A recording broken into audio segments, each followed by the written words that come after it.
जी, पिछले एपिसोड में हम चर्चा कर रहे थे कि किस प्रकार पार्टिकल और वेव थ्योरी का जो कॉन्सेप्ट है, जो कि सभी रिलीजन्स में जिससे हमने उनको जोड़ दिया कि लाइट एंड साउंड का विषय है।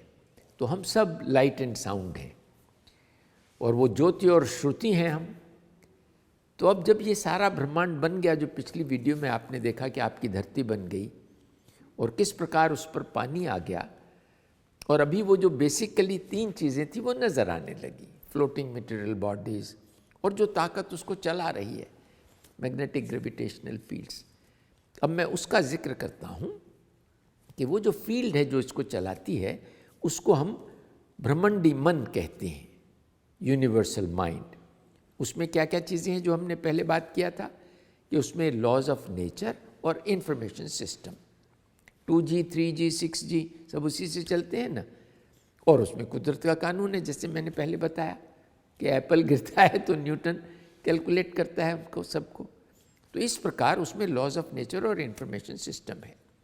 और वो खींच के सारे ब्रह्मांड को जब से शुरू हुआ, हमने पीछे एपिसोड में बताया था कि 13.7 बिलियन ईयर्स पहले शुरू हुआ।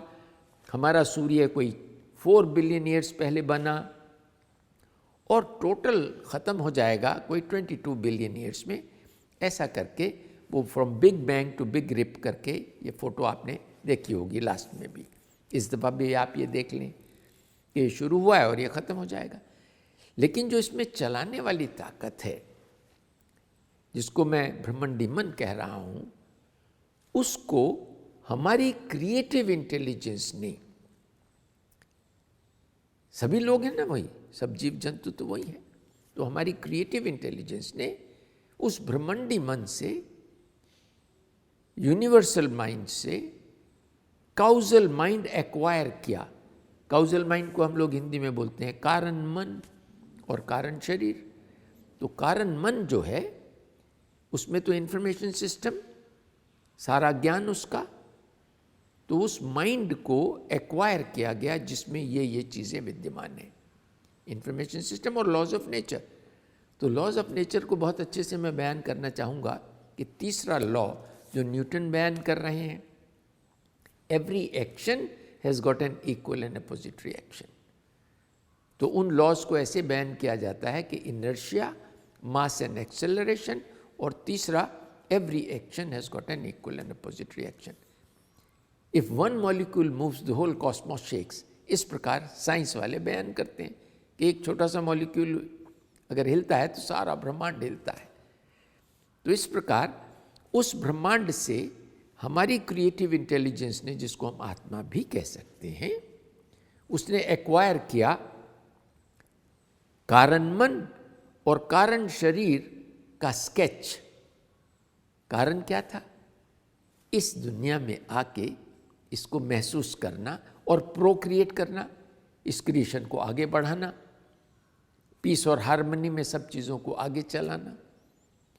तो इस विचार से हमने मन, जिसको कारण मन कहते हैं, कारण था ये कि हमें यहाँ आके महसूस करना था, और महसूस करने के लिए तो हमें इंद्रियां चाहिए। तो हमारे पास में कारण शरीर में सभी इंद्रियों के एक स्केच था मनुष्य शरीर का। लेकिन ये स्केच बनाने के लिए तो इसमें बहुत सारी चीज़ें चाहिए, क्योंकि वो तो विजडम है, ऑल नोइंग, ऑल प्रिवेडिंग है।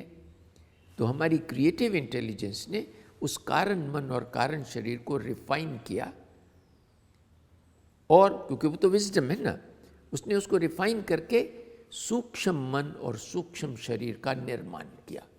सूक्ष्म शरीर किसको कहेंगे?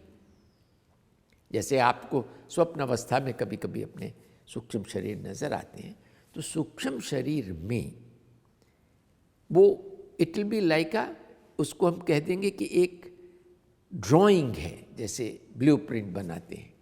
तो वो ब्लूप्रिंट में हर चीज़ का ब्यौरा होगा कि एक मकान बनाने के लिए एक एक ईंट, पत्थर, रेत, सीमेंट, वो सब चीज़ें चाहिए ना। तो उसमें सब डिटेल्स हैं कि मनुष्य शरीर बनाने के लिए सूक्ष्म शरीर में कि कैसे बनेगा।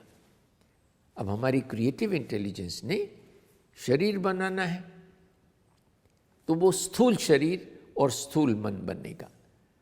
तो उसमें कैसे शुरू हुआ, उसमें हमने डार्विन की इवोल्यूशन थ्योरी पर, तो इवोल्यूशन थ्योरी में उन्होंने कहा कि जीवन कैसे शुरू होता है, क्योंकि अभी मैंने एक्सप्लेन किया ना कि सूक्ष्म में हमारे पास में सूक्ष्म शरीर का कंप्लीट ब्लूप्रिंट है, और ये पढ़ाया जाता है कि सिंगल सेल से शुरुआत होती है जीवन की, और सिंगल सेल से ह्यूमन बॉडी तक पहुंचने का जो टोटल मार्ग है उसमें कैसे कैसे हम गुजरे हैं उसका मैं छोटा सा विवरण आपको देता हूँ। कि पहला जीवन शुरू होता है इस दुनिया में सिंगल सेल से। ये साइंस ने बयान किया, मेडिकल साइंस में एक्सप्लेन किया जाता है। उसको बोलते हैं synthesis of proteins. Proteins are compounds of elements, जो कि सभी एलिमेंट्स जो बने, आपने पीछे देखा ना पीरियोडिक टेबल में कितने सारे बने, वो अलग अलग गैसेस वगैरह से, और कैसे ठंडे होके मोल्टन लावा में आए, कैसे पानी आया और कैसे उबलता बरसता और सब मिक्स होके प्रोटीन्स बन गए पानी में। और उन प्रोटीन्स में अगर एक बूंद अमीनो एसिड डालते हैं तब जीवन स्टार्ट होता है। इस बात को एक बहुत सुंदर वीडियो है जिसमें ओरिजिन ऑफ लाइफ पर हम लोग दिखा रहे हैं। तो ये आप देखेंगे तो पता लगेगा कि किस प्रकार light and sound, if it strikes on pure elements, converts them into amino acids, and amino acids synthesize the protein to make the first life on earth. अब मैं हिंदी में इसको कहना चाहूँगा कि अगर ज्योति और श्रुति प्योर एलिमेंट्स पर आती है तो उसको वो अमीनो एसिड में कन्वर्ट कर लेती है, और अमीनो एसिड्स प्रोटीन्स को सिंथेसाइज करके पहला जीव बनाते हैं, जो कि काई के रूप में बनता है, ब्लू ग्रीन एल्गी बोलते हैं। और उसमें क्या क्षमताएं हैं कि वो जो सिंगल सेल बना, बच्चे को पढ़ाया जाता है स्कूल में कि सिंगल सेल से जीवन शुरू हुआ। उस सिंगल सेल में 3 चीज़ें हैं, उसका शरीर है, एक उसका मन है, और एक उसकी क्रिएटिव इंटेलिजेंस है। मन मीन्स इंफॉर्मेशन सिस्टम है, और लॉज ऑफ नेचर के अनुसार चलना है, और उसमें क्रिएटिव इंटेलिजेंस है। वो सिंगल सेल क्या कर रहा है, कितनी शानदार बात है ये समझने के लिए कि सबसे पहले हमने बयान किया था कि वो जिसको मैं एब्सोल्यूट इंटेलिजेंस कैपेबल फोर्स कह रहा हूँ, वो एक था, अकेला था, और एक से अनेक हुआ। वही गुण इस सेल में भी विद्यमान है, वो एक से अनेक हो रहा है।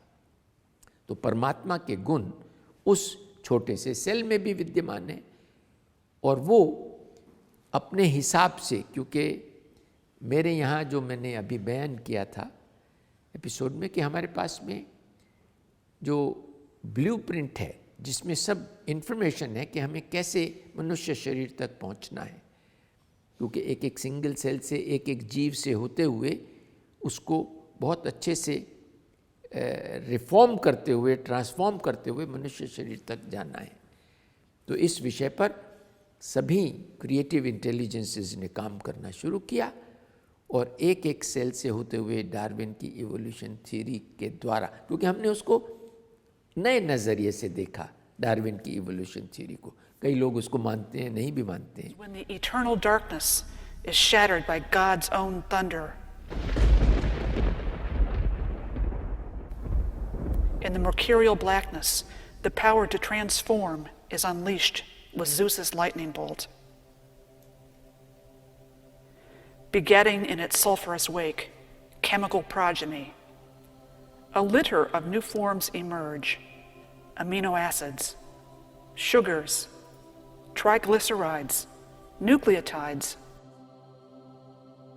They twist and turn in the watery cradle, the crucible of creation, the organic soup that holds an uncertain promise of a tenuous future. Silently, an amino acid reaches for another of its kind. Now a dipeptide. A third is added. Now a tripeptide.